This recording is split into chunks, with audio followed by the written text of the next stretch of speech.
So once we've calibrated our system, we are now ready to apply our markers onto our actor. And the software already has a predefined marker layout, which we use quite regularly. And essentially we're going to place 41 markers on our actor and send them inside the volume to be captured. So now we're placing our markers onto our Velcro suit. This is our actor Dom right here. And we'll be placing 41 markers as we shown previously in our software. We'll start with your wrists for a second, fill it out for me. So I'm usually going in and filling where the bone positions are exactly, so we can get the right sort of rotation axis in the software. And then bend elbow for me, right there. And you want to turn around at this point because we'll be showing a lot of the back stuff. So in this instance right here, we've got quite a bit of clothing artifact, which can impact some of our tracking data.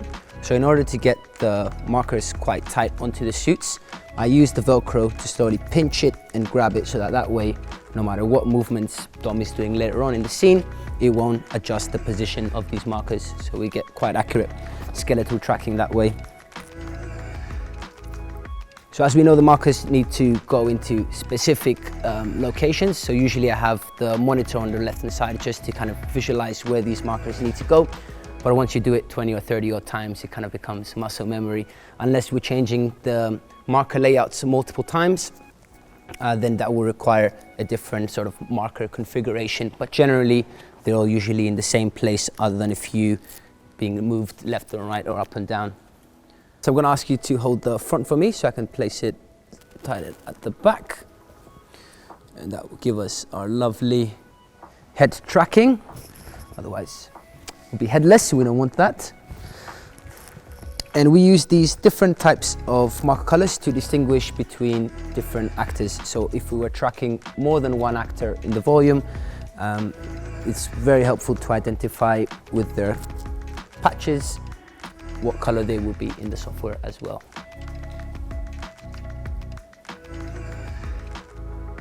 So now that Dom is all markered up and is in our volume, we can see here in our software that the cameras are picking up all that marker information.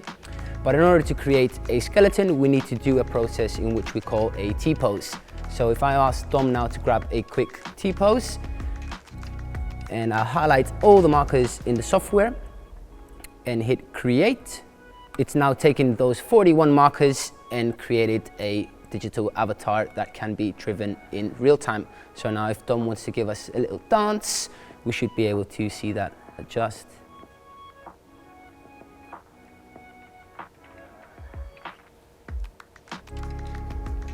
So now that performer is in the volume, we can see that he's getting tracked by our cameras and he's able to move around the space freely without any restrictions.